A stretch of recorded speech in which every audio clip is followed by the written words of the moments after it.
अपने मन को स्वस्थ बनाने के लिए दुनिया के लोग इन दिनों कौन सा नया तरीका अपना रहे हैं और इस तरीके का भारत से क्या कनेक्शन है। अपने मन को स्वस्थ रखने के लिए अब आपको मनोवैज्ञानिकों के पास नहीं बल्कि गाय के पास जाना चाहिए। हालांकि हमारे यहां यह फॉर्मूला बहुत पुराना है, लेकिन आप तो जानते ही हैं, हमारे देश में हमारे पास जो मौजूद है हमने कभी उसका महत्व समझा नहीं है। यानी आपको अपने घर के आसपास की किसी गौशाला या किसी फार्म पर जाकर एक गाय को गले लगाना है और ऐसा करके आप अपने मन से उदासी या डिप्रेशन या स्ट्रेस को दूर कर सकते हैं। विदेशों में यह ट्रेंड बहुत लोकप्रिय हो रहा है आजकल और वहां इसे काउ कडलिंग के नाम से जाना जाता है, यानी गाय को गले लगाना। अमेरिका में कई डेयरी फार्म्स लोगों को काउ कडलिंग की सेवाएं आजकल दे रहे हैं और लोग वहां आते हैं दूर दूर से इन गायों को गले लगाने के लिए। गायों को गले से लगाने की सुविधा देने वाले फार्म मालिकों के मुताबिक गाय का हार्ट रेट इंसानों के मुकाबले थोड़ा कम होता है और उनके शरीर का तापमान थोड़ा ज्यादा होता है इंसानों से।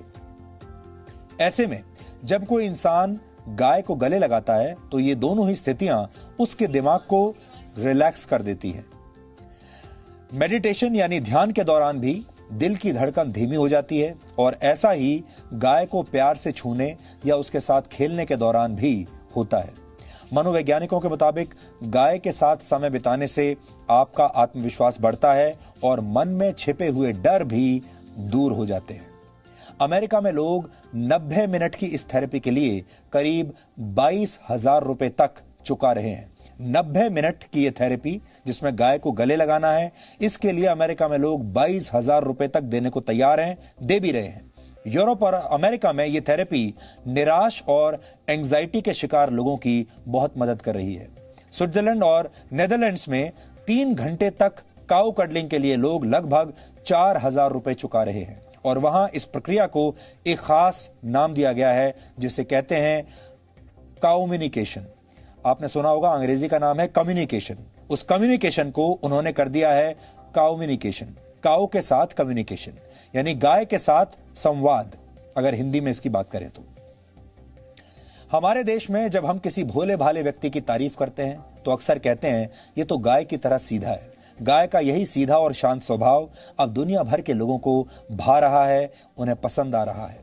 भारत दुनिया का अकेला ऐसा देश है जहां गाय को मां का दर्जा दिया गया है, लेकिन अब ये गायें दुनिया भर के लोगों को भी मां की तरह प्यार दे रही हैं और उनके दिमाग को शांत बना रही हैं, उनके स्ट्रेस को कम कर रही हैं। ठीक वैसे ही जैसे जब आप अपनी मां की गोद में लेट जाते हैं तो आप सारी दुनिया के दुख दर्द भूल जाते हैं, सारी टेंशन, सारा स्ट्रेस आप भूल जाते हैं। यानी गाय अब सिर्फ भारत नहीं बल्कि जगत माता बनने की राह पर है।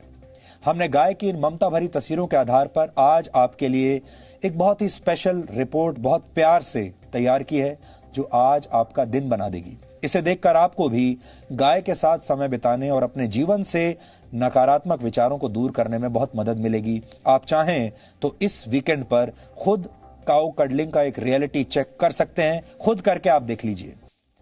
गाय को प्रेम करके खुद को स्वस्थ बनाने का जिक्र भारतीय चिकित्सा पद्धति में कई बार आता है, लेकिन यह प्रक्रिया विदेशों में जाकर तो काउ कडलिंग बन जाती है, जबकि हमारे देश में हम ही लोग इसे कोई महत्व नहीं देना चाहते। इसलिए गाय के महत्व को समझने के लिए आपको उसके आर्थिक पक्ष को भी आज समझना होगा। आप इसे काउनोमिक्स यानी गाय का अर्थशास्त्र भी कह सकते हैं।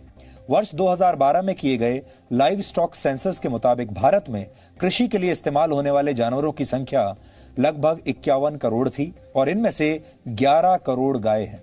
भारत दूध का उत्पादन करने वाला दुनिया का सबसे बड़ा देश है। एक अनुमान के मुताबिक भारत में दूध का उद्योग 6 लाख करोड़ रुपए से भी ज्यादा का है। इसलिए आर्थिक नजरिए से गाय को सबसे फायदेमंद पशुओं में से एक माना गया है। गाय का दूध ही नहीं बल्कि उसका गोबर और गौमूत्र भी आर्थिक तरक्की के दरवाजे किसी के लिए भी खोल सकता है। गायों से हर वर्ष 10 करोड़ टन गोबर हासिल होता है जिसका इस्तेमाल ईंधन के तौर पर किया जाता है। इसकी कीमत 5,000 करोड़ रुपए आंकी गई है। ईंधन के तौर पर गोबर का इस्तेमाल करने से हर वर्ष 5 करोड़ टन लकड़ी की बचत होती है। रासायनिक खाद के मुकाबले गोबर से बनी प्राकृतिक खाद खेतों के लिए बेहतर होती है और इससे फसल भी अच्छी होती है। अर्थशास्त्र के बाद अब गाय के समाज शास्त्र को भी समझिए। ऋग्वेद में गाय को देवी की संज्ञा दी गई है। वैदिक शास्त्रों में किसी भी जानवर के मुकाबले गाय का जिक्र सबसे ज्यादा बार आता है। गाय से प्राप्त होने वाले दूध, घी, दही, गौमूत्र और गोबर को आयुर्वेद में पंचगव्य कहा जाता है, जिनका इस्तेमाल पूजा पाठ में भी होता है। वैज्ञानिक रिसर्च में भी यह साबित हुआ है कि गाय के दूध का सेवन करके कई रोगों का इलाज किया जाता है और आज भी बड़े बड़े शहरों में लोग गायों का दूध मुंह मांगी कीमत पर खरीदते हैं।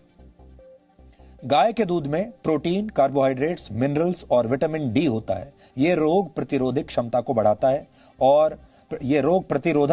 बढ़ाता है और लोगों को मानसिक तौर पर भी बहुत मजबूत करता है। यानी आपके शरीर को भी मजबूती देता है और आपके मन को भी मजबूती देता है। कुल मिलाकर गाय पर भले ही हमारे देश में अक्सर राजनीति होती रही है, लेकिन गाय का दूध, गोबर और गौमूत्र समाज के काम आता है। यानी गाय आर्थिक और सामाजिक तौर पर देश के लिए एक कामधेनु जैसी है। राष्ट्रपिता महात्मा गांधी ने एक बार कहा था कि हमें गायों को मारना नहीं चाहिए, बल्कि उनका रक्षक और दोस्त बनना चाहिए। गांधी जी ये भी मानते थे कि गौ रक्षा हिंदू धर्म की तरफ से विश्व को दिया गया सबसे बड़ा तोहफा है। और बाल गंगाधर तिलक ने तो एक बार यहां तक कहा था कि जरूरत पड़े तो उन्हें मार दें, लेकिन गायों को छोड़ दिया जाए। यानी गायों के लिए वो अपनी खुद की जान देने के लिए भी तैयार थे।